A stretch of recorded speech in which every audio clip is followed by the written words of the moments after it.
મિત્રો મળી રહ્યા છીએ આપણે નવા વિડીયો સાથે કે ભરતી વિશેનું છે.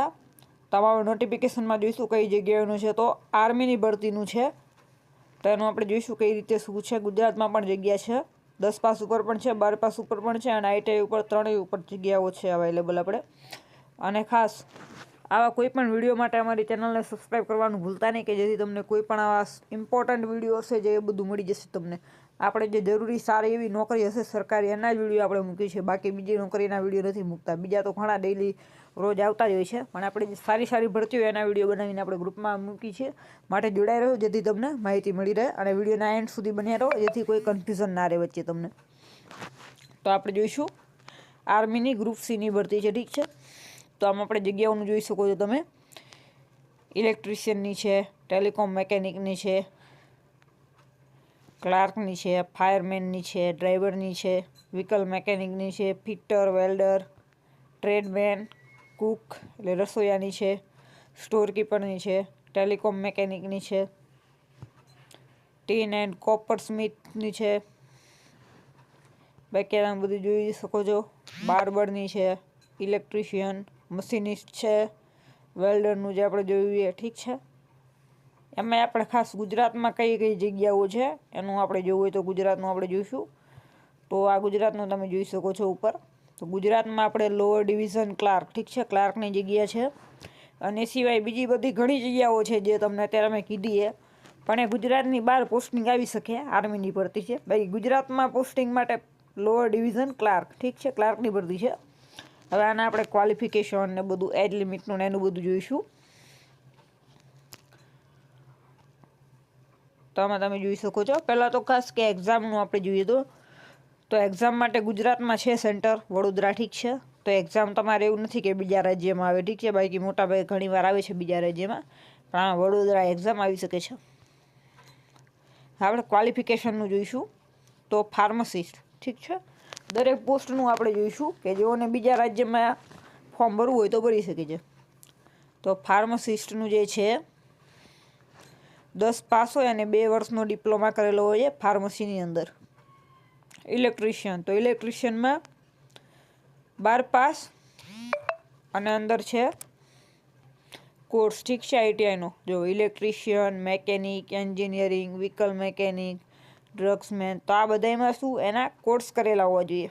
એ સિવાય ફિટર છે, ટીન એન્ડ કોપર સ્મિથનું છે, સ્ટોર કીપર છે. હવે જો સ્ટોર કીપર, તો સ્ટોર કીપરમાં 12 પાસ હોવા જોઈએ. 12 પાસ હોય એ ફોર્મ ભરી શકે છે, બીજું કોઈ 12 પાસ સિવાય માંગેલું નથી.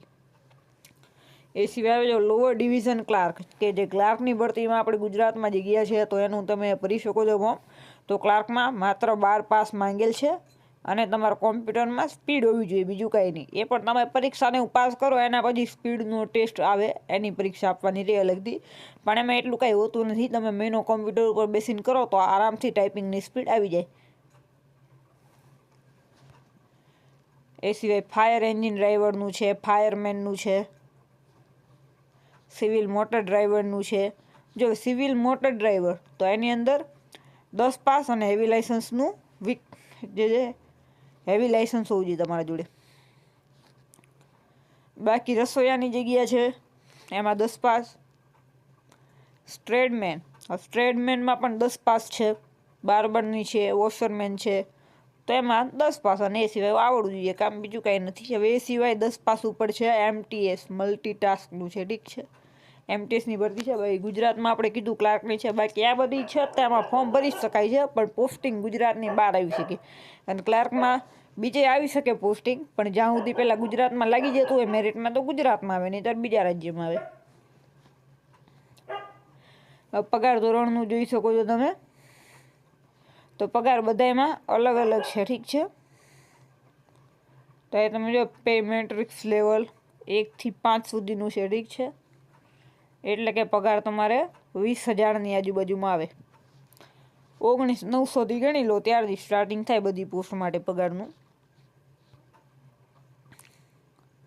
નેક્સ્ટ આપણે જોઈશું હાઇટ વેઇટનું. તો જો હાઇટ વેઇટનું અમુકમાં છે. હવે કયા કયામાં છે એ આપણે જોઈ શકીએ છીએ કે હાઇટ વેઇટનું જે છે ફાયરમેન અને ફાયર એન્જિન ડ્રાઈવરમાં છે. બાકી એક એમાં હાઇટ વેઇટનું નથી. અને એમાં પણ હાઇટનું જુઓ તો 165 સેન્ટીમીટર માંગેલ છે અને હાઇટ મુજબ વજન, એટલે કે વજન તમે જોઈ શકો મિનિમમ 50 કિલો માંગેલું છે. અને બાકી બીજું કંઈ નવું છે નહીં આમાં.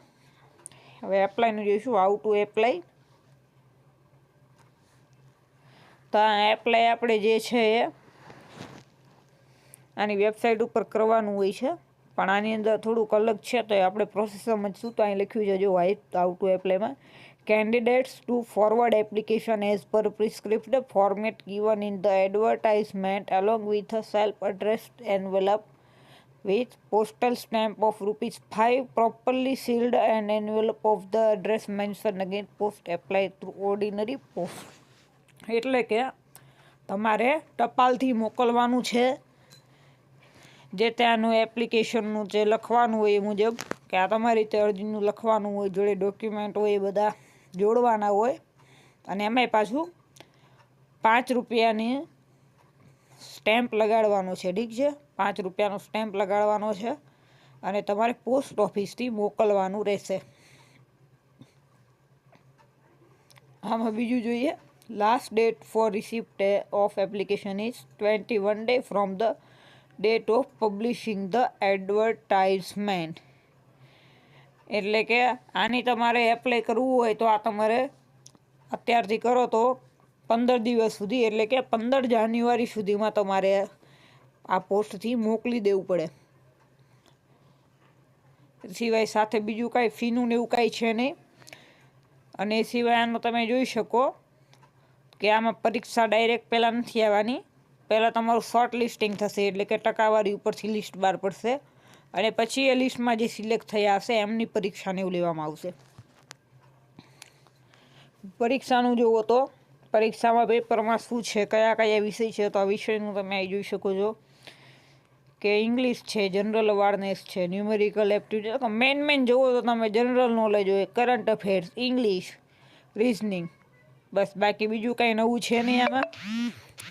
અને ક્લાર્કમાં એક ટાઈપિંગ ટેસ્ટ આવશે. ક્લાર્કની ભરતીમાં ફોર્મ ભરો તો એની અંદર ટાઈપિંગ ટેસ્ટ આવે, કે તમે બધી પરીક્ષાઓ પાસ કરો એટલે છેલ્લે એક ટાઈપિંગની ટેસ્ટ આવે ને એના પછી ડોક્યુમેન્ટનું વેરિફિકેશનનું નેરું આવે. બાકી બીજું કંઈ આમાં છે નહીં. બાકી એ બધા અલગ અલગ ફોર્મેટ છે કે જે આપણે એટલા કંઈ કામના છે નહીં. એક ખાસ એપ્લિકેશન ફોર્મ તો એ તમે જોઈ શકો છો, આ નોટિફિકેશનની સાથે છે. તો તમે ગૂગલમાં સર્ચ કરશો નોટિફિકેશનનું તો પણ આવી જશે. તો આ એપ્લિકેશન ફોર્મ છે, તમારે આની પ્રિન્ટ કઢાવી લેવાની, અને પ્રિન્ટ કઢાવીને આમાં જે માહિતી લખી છે એ બધી માહિતી તમારે ભરી દેવાની રહેશે. અને પછી આખું જે ફોર્મ છે એ ટપાલ સાથે તમારે મોકલવાનું રહેશે. બીજું કંઈ આમાં છે નહીં. આમાં બધું ફોર્મમાં લખેલું છે કે જે માહિતી તમારે ભરવાની છે, મોકલવાની છે, અને અંદર જે ક્વોલિફિકેશનનું ને એનું લખો તો એની ઝેરોક્સ સાથે જોડીને મોકલાવીની રહેશે. બાકી બીજું કંઈ આમાં છે નહીં. અને ₹5 સ્ટેમ્પવાળું જે છે, જે તમારે ટપાલ ઉપર પેલી ટિકિટ આવે એવી સ્ટેમ્પની, તો ₹5 સ્ટેમ્પની ટિકિટ તમારે લગાડવાની રહેશે આમાં. બસ. બાકી બીજું કંઈ આમાં નવું નથી. હવે તમારે ગૂગલમાં સર્ચ કરવું હોય, ફોર્મ ડાઉનલોડ કરવું હોય, તો એના માટે તમારે શું લખવાનું રહેશે, તો અહીં તમે જોઈ શકો છો, direct recruitment in group C post. ઠીક છે, એમ તમે લખશો એટલે આવી જશે. કે પછી mechanical engineering requirement in directorate general, પાછળ 2024-25 લખી નાખવાનું, એટલે જેથી કરીને આ જ વર્ષનું મળે, કોઈ જૂની જાહેરાત તમને મળે નહીં. બાકી આ તમે જોઈ શકો છો કઈ રીતે છે આખું નોટિફિકેશન આમાં, અને ફોર્મ પણ એ પાછળ છે જ તે. ઠીક છે. બાકી આ સિવાય ડિસ્ક્રિપ્શનમાં તમને બીજું અન્ય માહિતીને લિંક અને મળી જશે, જેમાંથી તમારે અમારા ગ્રુપમાં જોઈન થવું હોય તો એમાં આપણે લિંક આપેલી છે ડિસ્ક્રિપ્શનમાં, જેમાંથી તમે જોઈન થઈ શકો છો, કે જેમાં બધું ભરતી રિલેટેડ માહિતી ને બધું મળશે. અને સિવાય ઘરે બેઠા ફોર્મ ભરવા હોય તો એની પણ સર્વિસ અમારા દ્વારા પૂરી પાડવામાં આવે છે. બાકી આવા જ વિડીયો સાથે મળતા રહીશું. જય હિન્દ, જય ભારત.